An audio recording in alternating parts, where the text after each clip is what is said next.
하나님의 말씀은 요한복음 15장 1절부터 8절까지 교독을 하시겠습니다. 내가 참 포도나무요 내 아버지는 그 농부라. 무릇 내게 있어 과실을 맺지 아니하는 가지는 아버지께서 이를 제해버리시고 무릇 과실을 맺는 가지는 더 과실을 맺게 하리 하여 이를 깨끗게 하시느니라. 너희는 내가 일러준 말로 이미 깨끗하였으니 내 안에 거하라. 나도 너희 안에 거하리라.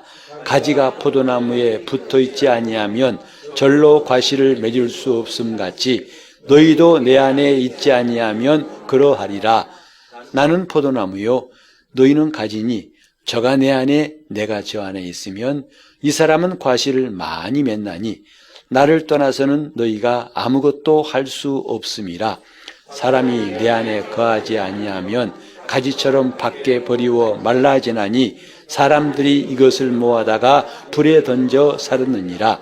너희가 내 안에 거하고 내 말이 너희 안에 거하면 무엇이든지 원하는 대로 구하라. 그리하면 이루리라. 너희가 과실을 많이 맺으면 내 아버지께서 영광을 받으실 것이요 너희가 내 제자가 되리라. 아멘. 신앙생활하면서 우리가 종종 어떻게 하면 주님 뜻대로 살고 어떻게 하면 주의 말씀대로 살까 하는 생각을 종종 하게 됩니다. 예수를 믿지만 뭔가 부족하고 이대로는 아닌 것 같아서 좀 하나님과 가까워지고 싶고 하나님 뜻대로 살고 싶고 그리고 주님 말씀 따라 살고 싶은 마음, 이것은 모든 성도들이 공통적인 소원일 거예요. 너나 할 거 없이 예수를 얼마 동안 믿었는지 관계없이 그런 마음의 소원을 가지고 우리는 삽니다. 하지만 안타깝게도 그게 잘 안 되는 시간들이 더 많고 또 많은 것 같습니다. 사람이 떡으로만 살 것이 아니요 하나님 입으로 나오는 모든 말씀으로 살 것이다. 이런 주님 말씀을 읽으면서도 도대체 말씀으로 산다는 게 뭘까? 너무 막연하고 또 자기와는 굉장히 거리가 먼 남의 나라 말처럼 들릴 때는 과연 없을까요? 오늘은 이걸 좀 함께 생각해 보려고 합니다. 말씀대로 사는 것 참 중요하지요. 주님 말씀 따라 사는 것 100점짜리 신앙일 것입니다. 근데 그게 잘 안 되는데 왜 안 될까? 이 문제를 고민하다가 오늘 이 본문을 함께 읽게 되었습니다. 그건 뭐냐면 말씀대로 살려면 그 전 단계가 필요해요. 여러분 보세요. 공부 잘해야겠다 하는 의지와 결심. 우리가 새해를 맞이하면서 새해는 뭔가 새로워져야지. 누구나 다 그런 결심한다고 다 되는 것은 아니지요. 마찬가지입니다. 소원은 있지만 그 소원을 위해서 필요한 전 단계가 없다면 그 소원은 헛된 겁니다. 공허한 소리밖에 안 되는 거죠. 우리가 이번에 3년 전부터 정말 신앙생활의 기본에 충실합시다. 그리고 이 지극히 거룩한 믿음 위에 자기를 건축합시다. 올해는 마음을 새롭게 함으로 변화를 받읍시다 하고 다짐하며 가는 것은 막연한 신앙생활을 이제 구체적으로 제대로 해보자는 거 아니겠습니까? 수십 년 믿어도 똑같은 모습이 너무 지겹다 이 말이죠. 자신이 봐도 답답하고 한심하다고 생각합니다. 이제 우리는 그걸 벗어나자. 그래서 한 걸음 한 걸음 더 걸어가는 시간이 됐으면 좋겠다 해서 간절한 마음으로 이렇게 매주마다 하나님 말씀을 우리가 상고하게 됩니다. 말씀대로 살고 싶은데 그러려면 그 전 단계가 뭐냐? 먼저 말씀을 마음에 심어야 됩니다. 말씀을 심어야만 말씀이 먼저 자기 속에 있어야만이 말씀대로 살 수 있는데 우리는 그림의 떡이라는 말이 있지요. 음식점 가보면 그 들어가기 전에 이렇게 쇼윈도우에 보니까 음식의 샘플이 있어요. 먹음직스럽게 있는데 그건 먹을 수가 없어요. 그리고 그거 봤다고 배부르지는 않습니다. 들어가서 사 먹어야 배부르죠. 마찬가지로 우리가 말씀이 내 속에 심어져 있지 않으면 말씀대로 산다는 소원은 있지만 이루어지지는 않습니다. 그래서 자기 속에 말씀이 있어야 한다. 같이 할까요? 먼저 내 속에 말씀이 있어야 한다. 이건 정말 중요한 사실이에요. 말씀이 없이 뭘 합니까? 말씀이 있어야 말씀대로 살 수 있는데, 자, 우리가 먼저 한번 몇 구절 성경 보겠습니다. 요한복음 14장 23절에 보면은 예수께서 대답하여 가라사대 사람이 나를 사랑하면 내 말을 지키리니 내 아버지께서 저를 사랑하실 것이요 우리가 저에게 와서 거처를 저와 함께 하리라. 여기 눈에 띄는 게 뭐냐면 내 말을 지킬 것이다. 그러니까 나를 사랑한다는 말이 공허하게 되지 않으려면 내 말을 지켜야 한다라고 말씀했어요. 오늘 얼마나 많은 사람들이 주님 사랑합니다 눈물을 흘리고 찬송하지만 그 다음 순간에 그만 전혀 다른 사람 되는 일들 우리 스스로도 경험하고 참 그때는 안타깝죠. 이런 고백이 무슨 소용이 있는가? 꼭 그 집회에 가서 눈물을 흘려야만 주님 사랑하고 그 다음 순간에는 싸해지는 이건 뭘까? 마치 주님 사랑하는 게 하나의 감정처럼 생각하는 것은 아니라고 생각합니다. 여기도 주님께서 나를 사랑한다면 내 말을 지킬 것이다. 그게 진짜 나를 사랑한 것이다. 여기에 내 말을 지키라 하셨어요. 신앙생활을 어디서 했냐? 얼마 동안 했냐? 그게 아니라 내 말을 지키는 사람이 나를 사랑한 사람이다 하셨고요. 네 성격이 어떻냐? 관계없어요. 우리는 성품 다 다릅니다. 그러나 중요한 것은 주님이 우리 성격을 보자는 게 아니고 내 말을 지키느냐 이 말이죠. 그 말씀을 지키는 사람, 곧 그 말씀대로 사는 사람, 이것이 되기 위해서는 정말 우리 주님 말씀이 무엇인가를 알아야 될 텐데 요한복음 6장 63절에 또 이런 말씀이 있잖아요. 살리는 것은 영이니 육은 무익하니라. 내가 너희에게 이른 말이 영이요 생명이라. 우리는 주님의 말씀이 영이래요. 그 말씀이 생명이래요. 그 말씀이 내 안에 있다는 것은 내게 생명이 있다는 거거든요. 그냥 이 말씀 참 좋아, 너무 좋아, 꿀송이 같아. 그렇게 잠깐 느끼고 기분 좋아라는 게 아니라 생명이라는 거예요. 내가 내게 이른 말이 영이요 생명이라. 말씀이 그 안에 있다는 것은 생명이 있다는 거예요. 내 안에 하나님의 영이 있다는 것이다 이 말이죠. 이거 엄청난 일입니다. 그냥 우리가 있다 하면 있고 없다 하는 식의 이렇게 편한 생각이 아니라 이 말이죠. 그래 우리는 굉장히 중요한 사실이 뭐냐면 과연 내게 말씀이 있는가? 나는 말씀을 가지고 있는가? 이건 굉장히 중요한 말씀이 되는 거죠. 요한복음 8장 31절에도 함께 보실까요? 그러므로 예수께서 자기를 믿은 유대인들에게 이르시되 너희가 내 말에 거하면 참 내 제자가 되고 주님은 주님의 제자가 누군가? 내 말에 거하는 사람이다. 곧 주님 말씀이 그 안에 있어서 그 말씀에 거하는 사람이 내 제자다 했어요.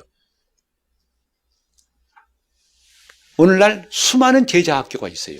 제자 훈련이 있습니다. 그러나 그거 끝났다고 제자 되지 않습니다. 그 과정 마치면 훈련 받으면 다 되느냐? 천만의 말씀이죠. 그 과정을 통해서 주님 말씀에 거하는 사람이 그 말씀이 들어와 있는 사람이 내 제자가 된다. 이렇게 말씀했어요. 우리는 정말 신앙생활을 어찌 보면 내가 갖고 있는 방법, 내 생각대로 해온 게 아닌가 싶은 마음이 종종 듭니다. 왜? 이렇게 분명한 말씀이 있음에도 불구하고 우리는 엉뚱한 데 가서 헤매지 않았나. 내 말에 거하면이에요. 내 말을 지키면 나를 사랑하는 자고 내 말에 거하면 참 내 제자가 된다. 이렇게 말씀하셨죠. 또 8장 37절에 이런 말씀 있잖아요. 나도 너희가 아브라함의 자손인 줄 아노라. 그러나 내 말이 너희 속에 있을 것이 없으므로 나를 죽이려 하는도다.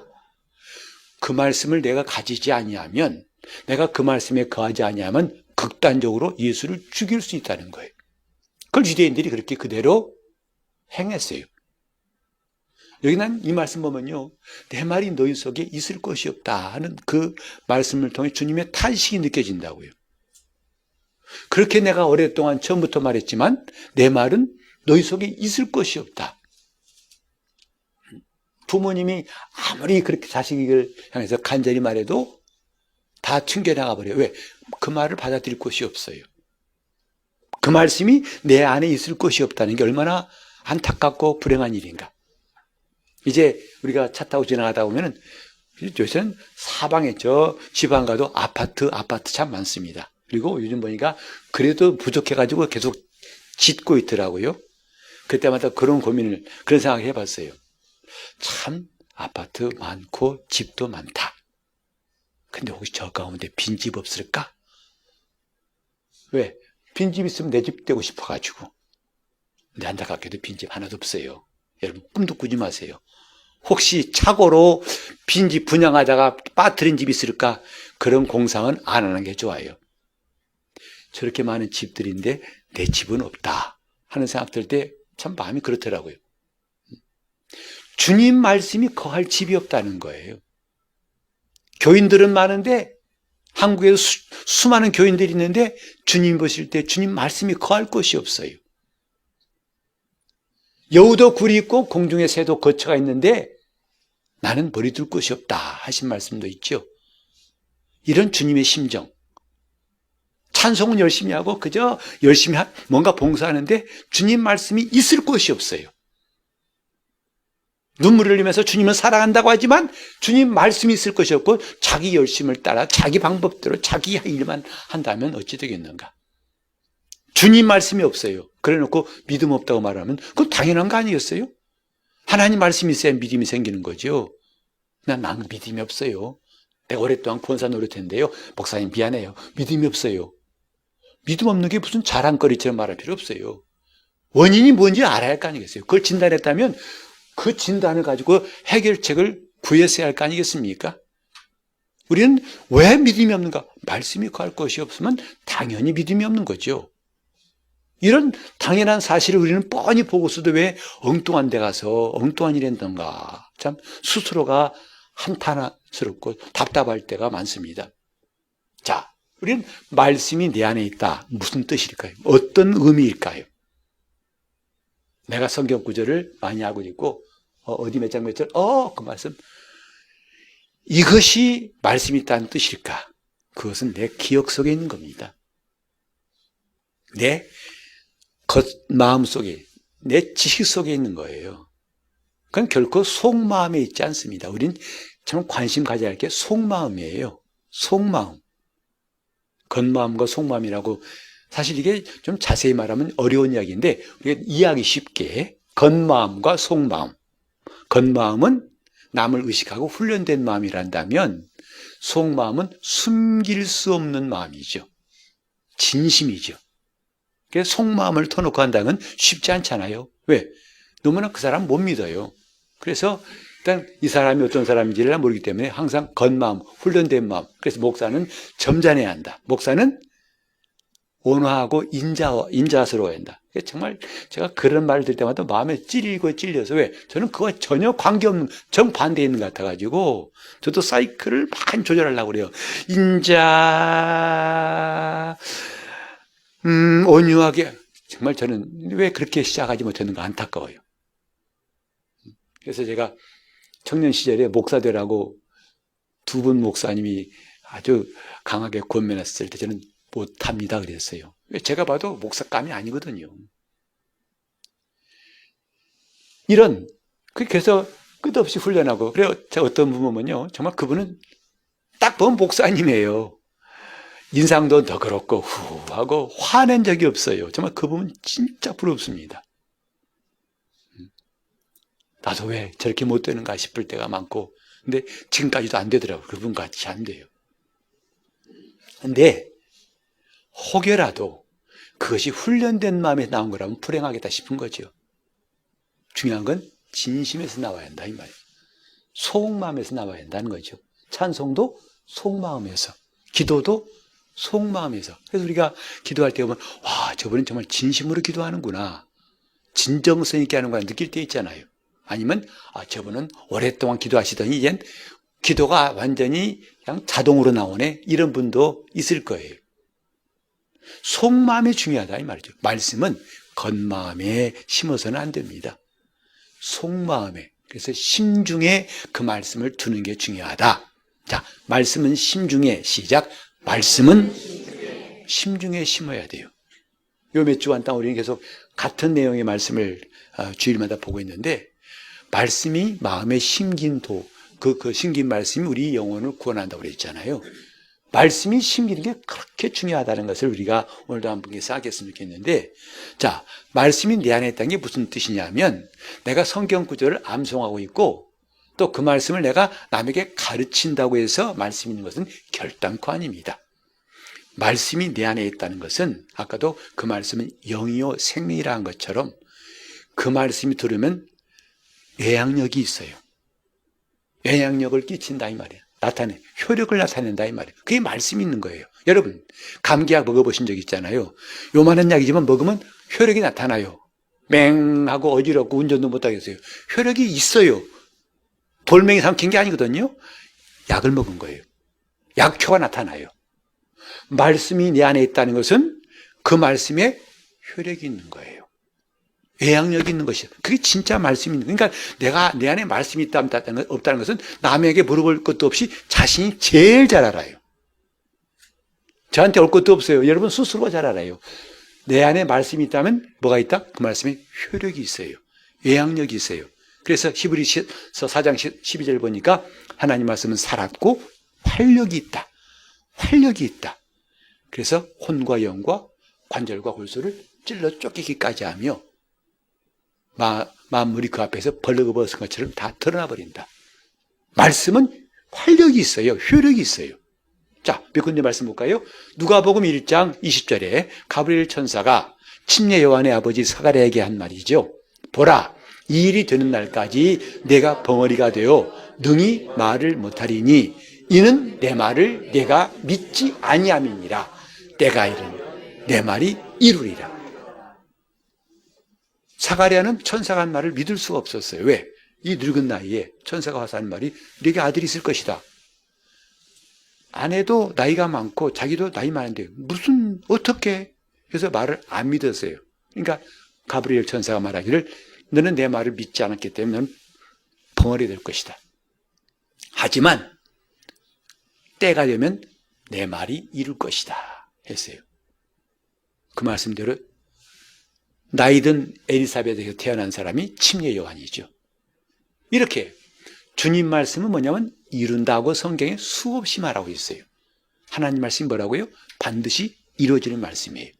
그래 누가복음 1장 45절 보면은 먼저 6개월 전에 침례 요한을 수태한 엘리사벳이 예수님을 수태한 마리아를 만나자마자 한 말이 뭐죠? 성령 충만하여 감동돼가지고 주의 말씀이 반드시 이루어지리라고 믿은 여자에게 복이 있도다 그랬어요. 마리아는 주의 말씀이 반드시 이루어질 거라고 믿은 사람이라는 것을 엘리사벳이 증거한 거죠. 이게 말씀이 심어진 거예요. 말씀이 심어지면 효력이 있다. 말씀이 심어지면 반드시 그 영향력은 나타나게 되어 있다는 것이 성경의 증거죠. 그러니까 우리는 하나님 말씀이 그냥 사람의 말이 아니에요. 어떤 유명한 사람 말이 아니에요.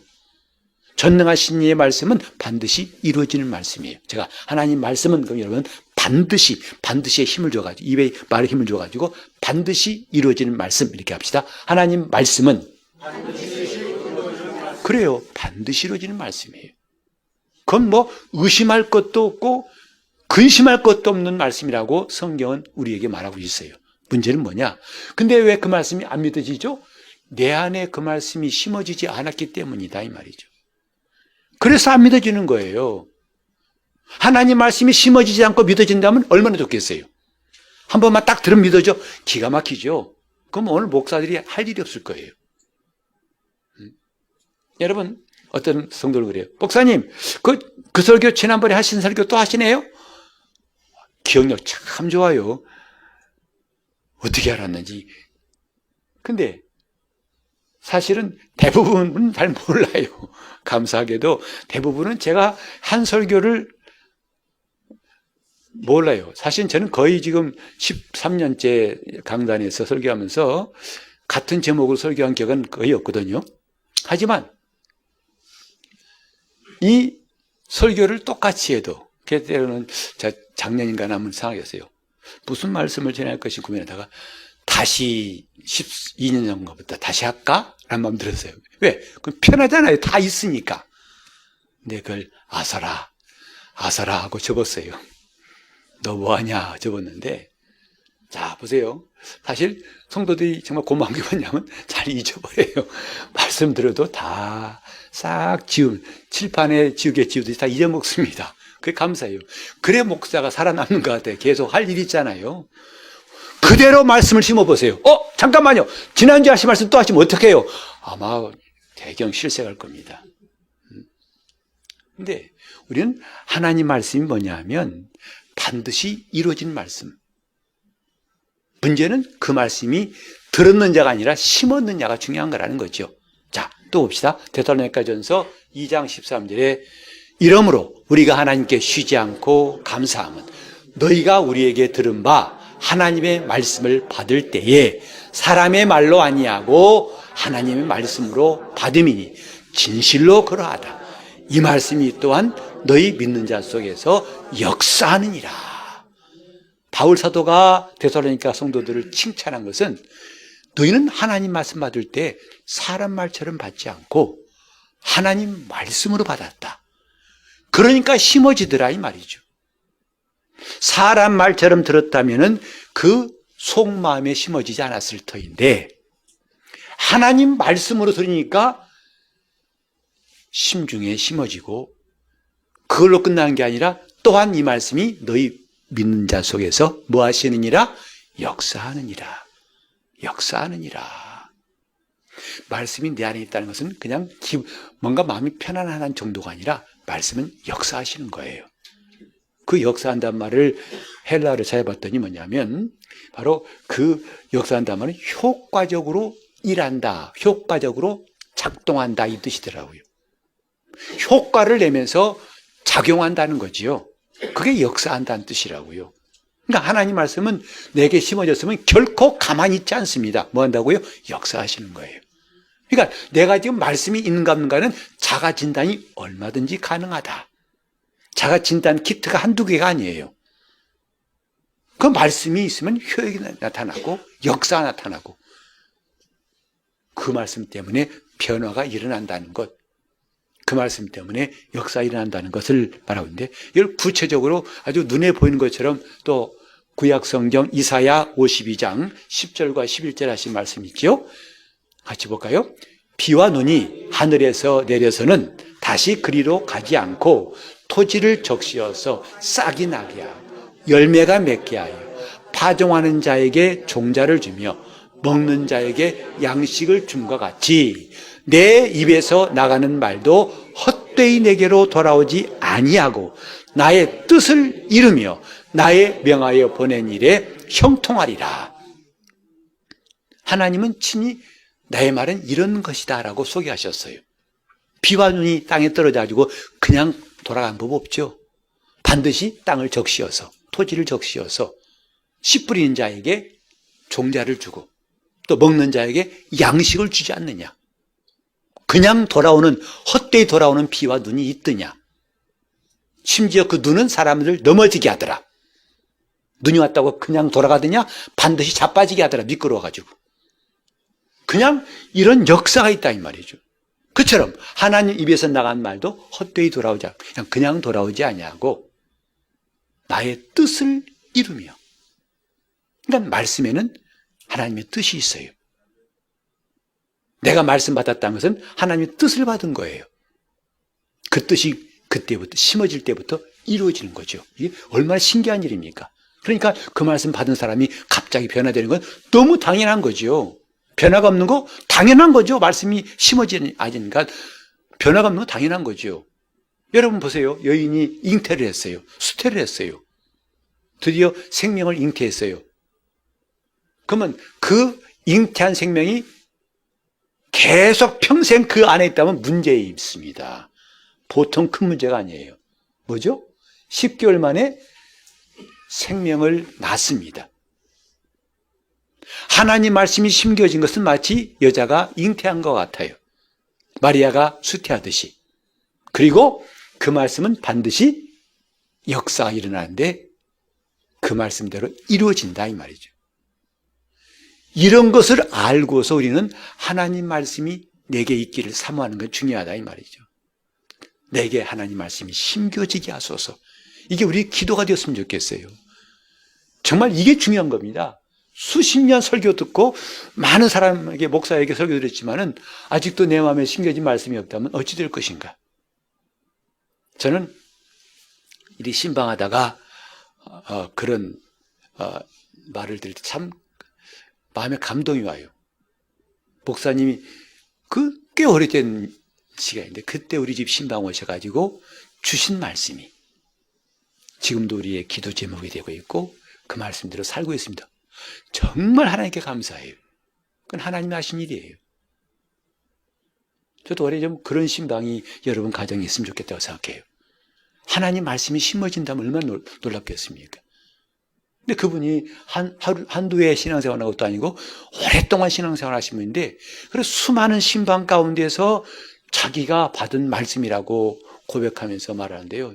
좀 하나님께 감사할 수밖에 없더라고요. 말씀은 심어집니다. 그게 좋은 땅이에요. 아무나 심어지지 않고 돌짝밭 길가에 심어지지 않고 좋은 땅에 말씀은 심어져요. 그리고 우리는 좋은 땅 되기를 사모하는 것도 필요하겠죠. 자, 이렇게 하나님 말씀이 심어지는 것 굉장히 놀라운 일이죠. 이제 우리는 생각해 봅시다. 과연 나는 내 마음에 어떤 말씀이 심어져 있는가? 나는 지금 어떤 말씀을 이 안에 가지고 있는가? 여러분 기도할 때도요. 믿고 기도한 것은 반드시 이루리라. 그 말씀을 가지고 기도한다면 의심이 생길까요? 안 생길까요? 근데 왜 의심이 생기죠? 말씀이 없어요. 들었지만 말씀이 없어요. 입으로 몇 번 말했지만 아직 심어지지 않았어요. 그러니까 의심이 생기고 기도가 그만 중단되는 거죠. 오늘 우리는 이 시간 정말 중요한 것, 말씀이 내 마음에 심어지는 것이다 이 말이에요. 그게 바로 내 말이 너희 안에 거하면 이 뜻이에요. 그러면 무엇이든지 구하고 그러면 참 내 제자가 되고 그 말씀들을 지키면 나를 사랑하는 자고 이렇게 나가는 거예요. 근데 오늘 우린 지금까지 보면요.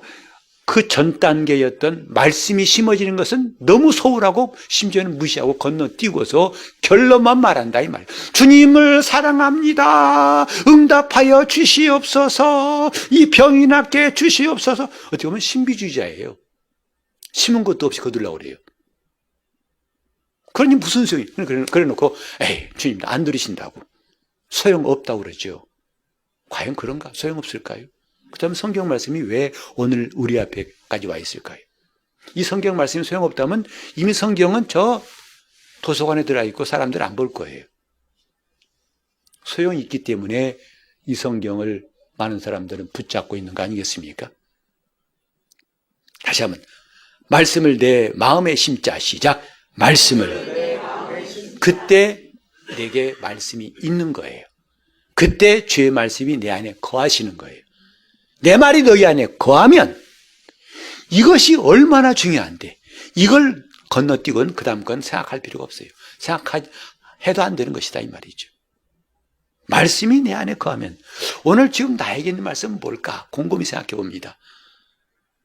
여러분 정말로 하나님이 나와 함께 하신다는 거 믿으십니까? 하면 다 아멘 할 것이니까 안 하겠어요. 그러나 중요한 건 그 다음이에요. 여러분이 끝나고 교회 가서 집에 갈 때에도 그 말씀이 심어져 있다면 나와 함께 하신다는 것이 전혀 의심하지 않을 겁니다. 해외 세미나 가서 느낀 게 뭐냐면 어느 나라는 정말 사람들이 금방 반응이 오는 게 바로 이 말이에요. 하나님 우리와 함께 하십니다. 임마누엘 그러면 그냥 얼마나 열광적인 말로 와! 막 휘바람 불면서 박수 치면서 그건 이래야 기분용이에요. 그럼 그 다음에 자요. 말씀이 나의 안에 있다면 그렇게 안 된다 이 말이에요. 그때뿐만 아니라 항상 그 말씀이 나를 붙들고 있어. 내가 그 말씀이 역사함을 느낄 수 있어요. 이게 얼마나 중요한 것인지. 그걸 보고 우리는 믿음이 있다고 하는 거죠. 뭔가 열심히 있는 걸 믿음이 있다는 게 아니라 그렇게 말씀 안에 살고 있는 사람을 믿음이 있다고 하는 거 아니겠어요? 자, 우리 보세요. 하나님 나를 사랑하신다. 여러분, 나를 정말 사랑하시는 여러분 느끼십니까? 평소에 얼마나 느끼십니까? 하나님 정말 나를 사랑하신다 느끼십니까? 그것보다는 나 혼내키시려고 몽둥이 드신 분처럼 느낄 때가 많잖아요. 너가 또 죄졌지. 그러지 말라고 했잖아, 내가. 그게 너는 못생, 너는 뭐 안 돼. 못난 놈이야. 야단치는 그분밖에 생각 안 납니다. 우리는 주님께서 가장 내가 추할 때, 가장 연약할 때, 가장 형편없을 때 나를 만나주신 것을 감사합니다. 이 로마서에 말했잖아요. 우리가 죄인 되었을 때, 우리가 하나님과 원수 되었을 때 그가 우리를 사랑하셔서 십자가에 피 흘려 독생자를 죽게 하심으로 우리를 사랑하신 그 사랑을 확증하셨느니라. 오늘 지금 우리 모습은요, 우리를 주님이 만나주신 모습에서 훨씬 화장도 하고 변장도 하고 기가 막히게 다듬고 온 모습이에요. 그래서 조금 삐끗하니까, 내가 주님 창피한데, 주님 어떻게 하죠? 참, 주님 보실 때는 참, 너 왜 그러니? 난 너 벌거벗을 때부터 본 사람이야. 근데 가장 추할 때, 가장 심란할 때, 누구도 너를 거들떠 안 볼 때, 내가 너를 불쌍히 여겨서 너를 위해서 피 흘려 모든 죄값을 다 갚은 사람이야. 갚았다. 이렇게 말씀하실 거예요. 그것이 지금 설교 들 때만 반짝 느껴지고 나중에 평상시에는 에휴, 내 팔자가 참 기구해. 오늘따라 재수 더럽게 없네. 아휴, 내 삶이 왜 이렇지? 지금 보세요. 얼마나 우리는 그런 악념, 악한 생각, 그런 게, 왜? 말씀이 심겨 있지 않기 때문에 그렇게 들을 때만 반짝하지 다 사라지는 것이다 이 말이죠. 다시 합시다. 하나님 말씀을 내 심중에 심자. 그게 내 말이 너희 안에 거하면 이 뜻이에요. 내 말이 너희 안에 거하면 두려워 말라, 믿기만 하라. 이 말씀이 내 안에 심어진다면 두려운 상황이 와도 우리는 결코 두려워하지 않습니다. 염려할 수밖에 없는 일이 와도 염려하지 않습니다. 어떻게 그런 초인적인 힘이, 인간은 그럴 수 없어요. 하나님의 말씀이 내 안에 있으니까 가능하다 이 말이죠. 그런 점에서는 말씀이 심어지는 게 기가 막히게 중요하다는 거 알 수 있지 않습니까? 내게 지금 어떤 말씀이 심어져 있는가? 자, 이러잖아요. 하나님은 나를 사랑하셔 라고 내가 말합니다. 하다가 금방 다음에 웃기고 있네. 밖에도 아니고 내 안에서 그래요. 네가 무슨 하나님의 사랑받는 사람이냐고 금방 되치게 하면 하긴 그래. 이런 사이클 경험하신 적 있나요? 네 꼬라지가 뭔데 뭘 네가 하나님 자녀라고 에나이 하긴 그래. 내가 주제를 파악해야지. 이게 왜? 말씀이 심어져 있지 않아서 그래요. 하나님 말씀이 심어진 사람은 혹시 잠깐이라도 그런 생각이 들 수는 있어요. 원수마귀가 유혹하고 시험에서 탁탁 건드릴 수는 있어요. 근데 그 다음 순간 툭 쳐버립니다. 저리 꺼져. 나는 이래봬도 하나님의 사랑하시는 사람이야. 왜? 말씀이 심어져 있기 때문에. 일단 긍정은 했으나 그 다음 순간 반대자가 나타나가지고 다 뒤집어 버린다면 그건 아직 속마음에 말씀이 심어진 게 아니에요. 믿으려고 애쓰는 거지. 애쓰는 것일 뿐이지. 그냥 훈련된 마음. 아니야. 주님 나 사랑하셔. 훈련된 마음이에요. 심어진 사람은 그렇게 헛기침할 것도 없어요. 그냥 툭 쳐내버리는 겁니다. 아니야. 저 어렸을 때도 그런 말을 들은 적이 있어요. 이제 갑자기 어떤 이웃집 아는 분이 오셔가지고 야야야 내가 말해 자, 비밀 하나 말해줄까? 너, 네 아버지 아니야. 진짜 아버지 아니야. 또 다른 밑에 주워 왔어. 그런 말 가지고 놀랬던 이들이 저희 때는 지금은 그런 말을 안 하죠. 하도 요새는 그런 말 진짜 할까봐. 그러면 DNA 검사해봐야겠네 할까봐 참 많이 믿음이 약해진 시대예요. 그때는 그런 말 한다고 흔들린다면 진짜 문제인 사람입니다. 이상하더라. 그저께 어머니가 나 때리는데 보통이 아니었어.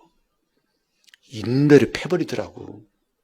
나 그때 거의 죽는 줄 알았어. 그리고 자식이라면 그럴 수 있나 싶었어. 이건 진짜 문제 있는 거예요. 그렇게 얻어맞아야 돼요. 아니야! 우리 엄마야. 아니야! 우리 아빠야. 이게 진짜예요. 말씀이 내게 심어진 사람들은 그렇게 헷가닥 안 한다고요. 성경이 말씀했잖아요. 환난이나 핍박이나 적신이나 기근이나 높음이나 깊음이나 천사들이나 장래일이나 현재일이나 그 어떤 피조물일지라도 우리를 그리스도 예수 안에 있는 하나님의 사랑에서 결단코 끊을 수 없느니라. 이 확신, 말씀이 심어져 있어요. 내가 젊었을 때 확실히 믿었는데요, 나이 드니까 희미합니다. 그거 심어진 게 아닙니다. 믿음도 나이 들어서 희미해진다? 우리 확실히 말합시다. 나는 늙지 않습니다. 나는 안 늙어요. 그럼 또 정신 나간 소리 하고 있네. 아니, 지 나이도 모르네. 이제는 보아하니까 젊은이는 아닌데 라고 여러분 하실지 모르겠지만 저는 확실히 말할 수 있어요. 나는 늙지 않습니다. 난 늙은이가 아니에요. 다만 내 몸이 늙을 뿐이에요. 나는 그리스도 예수 안에 있는 사람이에요. 그 사람은 늙지 않습니다. 하늘나라는 늙어서 가는 게 아니고 젊어서 가는 것도 아니고 예수 그리스도 안에 있을 때 가는 거예요. 지금 우리는 알아야 됩니다. 젊었을 땐 열심히 잘했는데 그때 믿음이 좋았는데 지금 나이 드니까 믿음이 어떻다? 그만 틀린 말입니다. 말씀이 마음에 심어진 사람은 그런 말과 상관이 없어요. 오히려 점점 소망이 든든해지겠죠. 이 주님 다시 배울 날이 날로 가까워지고 무거운 짐 주께 맡겨 벗을 날이 멀지 않네. 소망이 생길 거예요. 거꾸로 하지 맙시다. 우리는 말씀이 심어진 낙이 이런 것이다 이 말이죠. 자, 이 말씀이 심어지는 거 정말 중요하지 않습니까? 올해 우리가 마음을 새롭게 변화받자. 어떻게? 말씀이 심어지면 변화가 될 수밖에 없어요. 말씀이 심어지는 것 같고 변화가 따로따로가 아니라 이 말이에요. 말씀이 심어지면 변화가 됩니다. 베드로같이 바울같이 똑같아요. 근데 문제는 뭐냐? 말씀이 안에 없어요. 말씀이 거할 곳이 없다는 게 그 진짜 문제더라 이 말이죠. 자, 이제 마지막으로 그럼 말씀이 심어지기 위해서는 어떻게 할 것이냐 이거예요. 그때는 꼭 두 가지가 있어야 한다는 걸 기억하십시오. 첫 번째 뭐냐면 내가 할 일이 있습니다. 내가 할 일이 뭐냐 하면 하나님 말씀을 복 있는 사람같이 주야로 묵상하는 거예요. 말씀을 가까이 하는 거예요. 몇 번 말씀드려 미안합니다만 성경 특히 시편에 많이 나와 있는 묵상하다는 말은요, 명상하다는 말과 달라요. 그 묵상하다는 말의 원뜻을 보면은 기쁘거나 화가 나서 중얼거리다 이 뜻이에요. 기쁠 때 와, 야, 이게 내 거야? 와, 내 됐어, 합격했어. 그렇게 중얼거리는 게 묵상하는 거라고 나와 있다 이 말이죠. 화가 났을 때 힘들어, 형님, 나 기분이 나빠. 이 말하잖아요. 그 중얼거리는 게 묵상하는 거예요. 시편의 모든 말씀을 그렇게 읽으시면 묵상한단 말 읽으시면 이건 틀림이 없어요.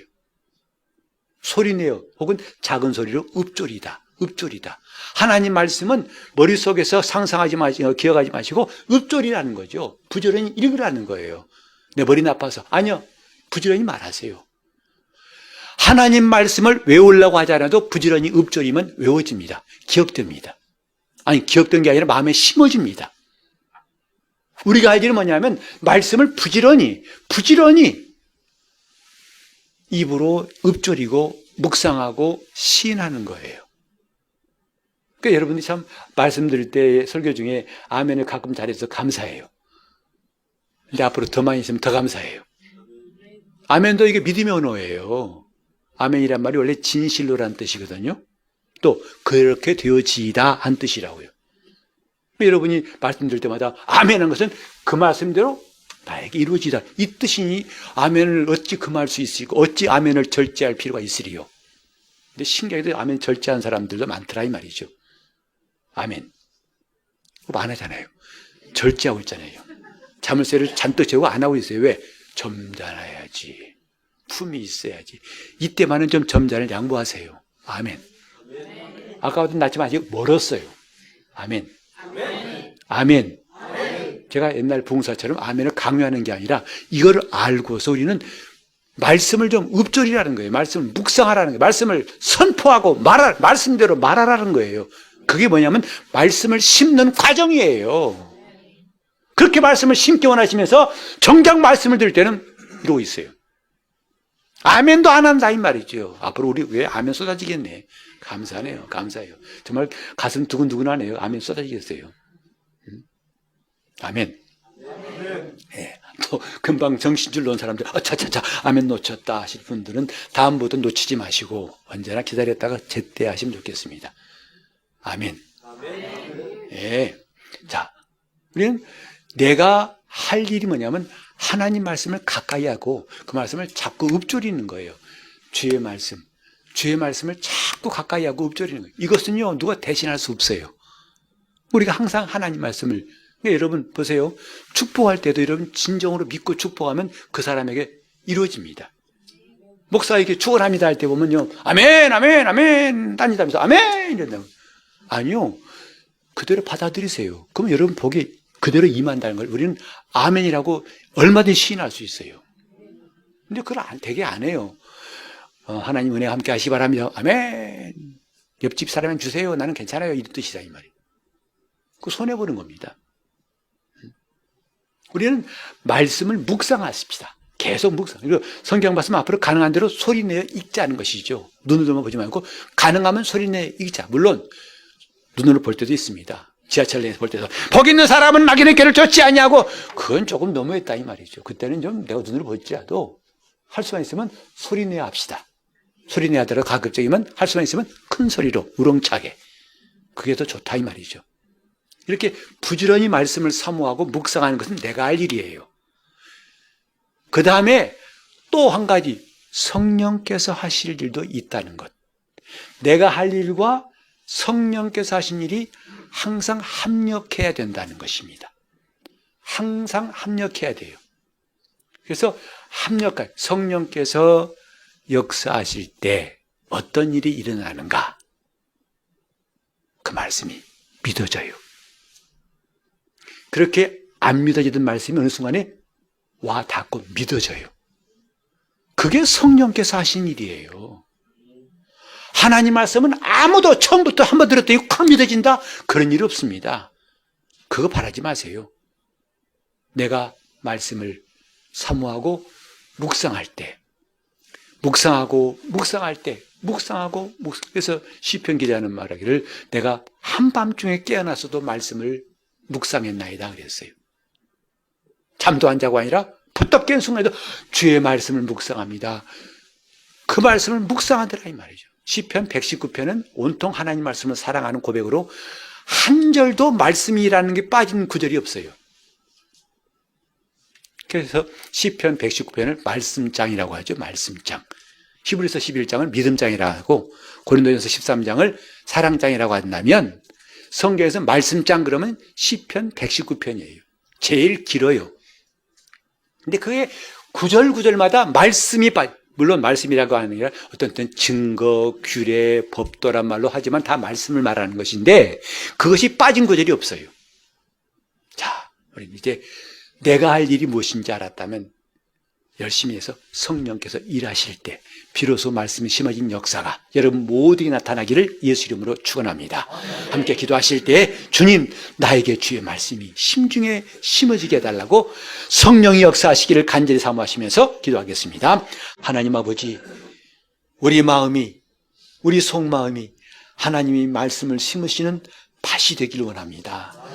귀로만 듣지 않고 말씀이 그때그때마다 심어지게 도와 주시옵소서. 말씀을 사모하는 성도들, 말씀을 가까이 하고 그 말씀을 부지런히 묵상하는 성도들이 우리 교회는 가득 차게 도와주셔서 언제 어느 때든지 그 말씀이 들려올 때 하나님 말씀으로 받게 도와주셔서 그 말씀이 심어지고 마리아같이 그 말씀은 반드시 이루어진다는 것을 믿는 사람들로 우리 교회는 가득하게 도와 주시옵소서. 주님, 내 말이 너희 안에 거하면 이란 이 주님의 말씀을 확실히 깨닫는 모두에게 성령께서 역사하사 말씀이 계속 심어지게 도와주시고 그 말씀으로 살게 도와주시옵소서. 예수 이름으로 기도합니다.